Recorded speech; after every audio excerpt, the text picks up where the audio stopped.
Je m'adresse à toutes ces personnes qui ont un sentiment d'abandon, un sentiment en même temps d'être perdu, que sans l'autre, les autres, sans quelque chose extérieur, la personne n'est pas nourrie. Elle se sent abandonnée, comme s'il manquait quelque chose, comme si pour avancer, il fallait être comblé d'un amour, d'être aimé, d'être reconnu, d'être assouvi en amour. Sinon, il n'y a pas de reconnaissance, sinon elles se sentent vides. Et elles retombent parfois sur les mêmes schémas, les mêmes personnes. Elles vivent des relations sentimentales, amoureuses, et à chaque fois ça se termine. L'autre s'en va, c'est pas possible, il y a quelque chose, ou la personne elle-même s'auto-sabote, comme si elle savait qu'à un moment, la relation allait se terminer, parce qu'elle n'a pas le droit au bonheur, parce qu'elle n'a pas le droit, parce que il va y avoir un problème de toute façon, elle ne mérite pas. Alors il est possible que vous ayez laissé des bouts de vous quelque part. Imaginez un petit peu comme un puzzle et qu'il y a des bouts qui ne sont pas là, que vous n'arrivez pas à recoller les morceaux, à les remettre. Il y a des vides, il y a des manquements, il y a des trous, il y a des absences, qui fait que bien vous êtes mal. Vous êtes mal dans votre peau, vous êtes mal avec vous-même et vous pensez que ce sont les autres qui vont combler tous ces vides. Alors, il y en a qui vont se lancer à corps perdu dans le travail. Voilà, se mettre la pression, travailler, travailler, travailler. Au point, des fois, où j'en vois qui viennent et qui mettent une alarme. Certains mettent une alarme pour manger. Allez, 13 heures, tac, ça sonne. Sinon, j'oublie de manger. J'oublie de me poser, j'oublie d'être avec moi. J'oublie de me rencontrer. Alors, il y a tout un tas d'informations extérieures qui va me remplir ma vie. Mes occupations quotidiennes, la maison, les enfants, la famille, le travail, tout ça, ça remplit, bien sûr. Mais vous fuyez, vous fuyez, vous, et vous essayez de combler par l'extérieur, comme des béquilles sur votre chemin. Vous avancez avec des béquilles.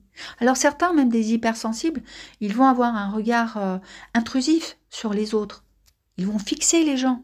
Fixer les gens, ça veut dire s'appuyer, essayer d'aller regarder l'autre en profondeur pour savoir, voilà, c'est bon, je me stabilise, je me pose, se sentir en sécurité.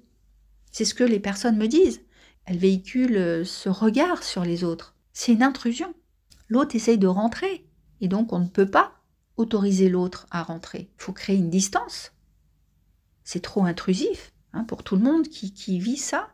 Se sentir comme ça, regarder de haut en bas, c'est intrusif. Mais la personne qui fait ça, elle ne le perçoit pas.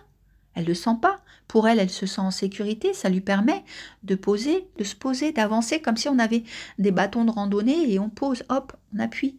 Ou quand on fait du ski, hop, on pose le bâton. C'est des appuis, c'est des béquilles.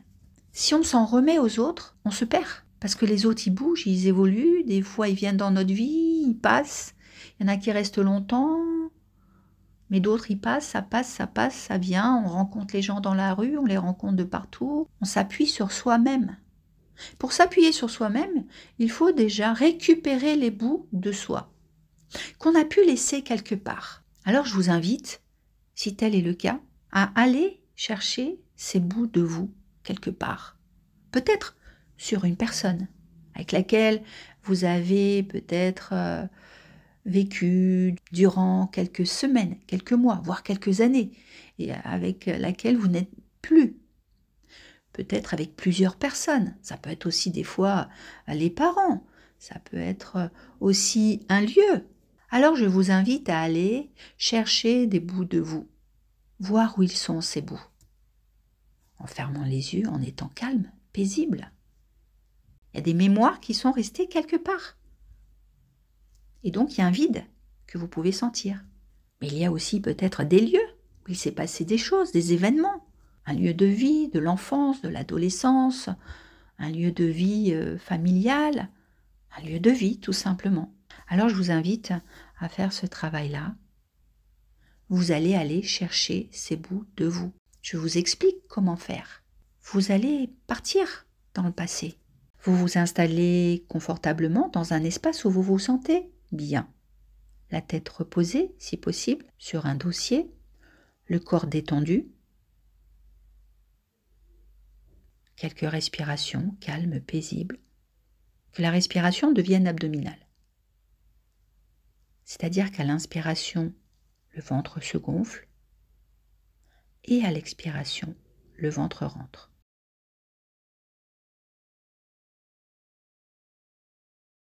Vous détendez tout le corps. Avec le regard intérieur, vous déplacez votre regard sur les différentes parties du corps pour accueillir du calme. Comme si vos yeux s'intériorisaient pour aller regarder au plus profond de vous-même.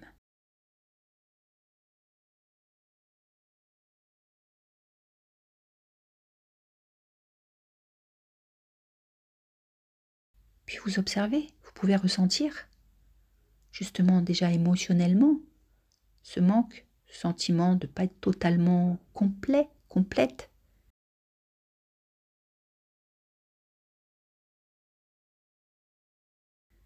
Rempli de vous. Vous pouvez sentir des fois des espaces vides, des trous, des espaces.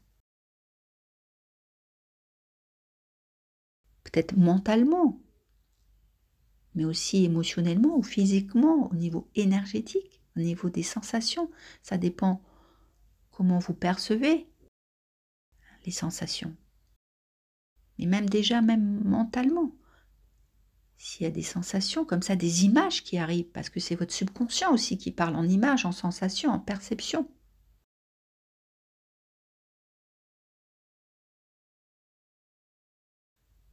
Donc quand vous lâchez le cerveau, faites pause au niveau des pensées, eh bien c'est le subconscient là qui intervient. Et comme le subconscient, il vous connaît depuis toujours, depuis tout petit, toute petite, il a tout enregistré. Il sait tout ce que vous avez vécu, tous les événements de la vie. Il peut vous montrer, vous faire ressentir comment vous avez perçu la vie au fur et à mesure du chemin, de votre évolution. Il a tout enregistré, les émotions aussi ressenties, tout ce que vous avez cru aussi. Parce que des fois, eh bien, on est dans des croyances, on croit que c'est vrai.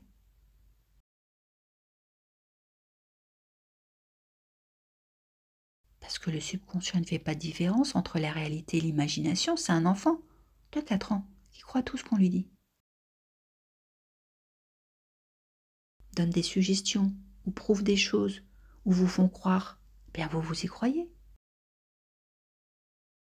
Et puis des fois, après on tombe de haut, puis après ça s'arrête, c'est fini. Il y a des choses qui bougent. La veille, ça va bien, le lendemain, c'est terminé, c'est fini, sans explication. Il y a plein de choses comme ça. Et ça, vous n'étiez pas prêt.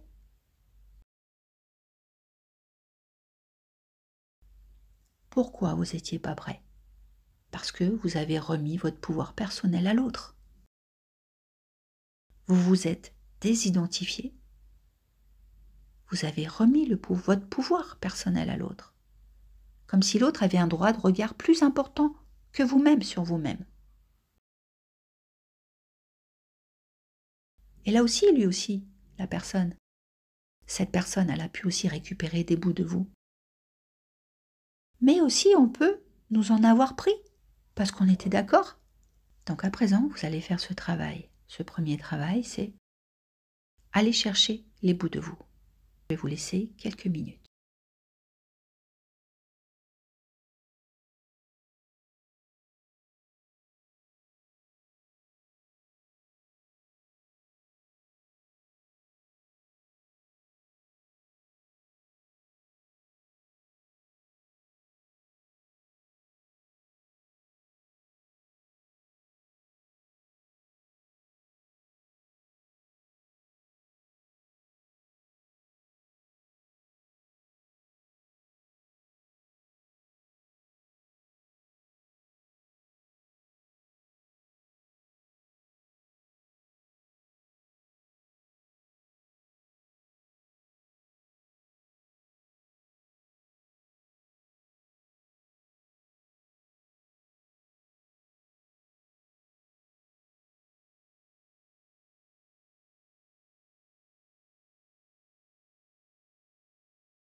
Vous pouvez refaire cette visualisation autant de fois que nécessaire.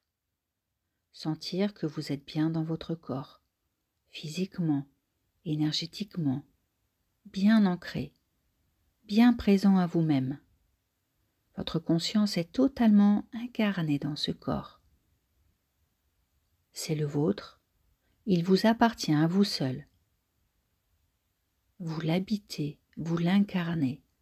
Ressentez les bienfaits de cette séance, le bien-être, la joie intérieure, l'énergie d'être pleinement là, présent dans votre corps, totalement investi, de la tête jusqu'aux pieds, des pieds jusqu'au sommet de la tête.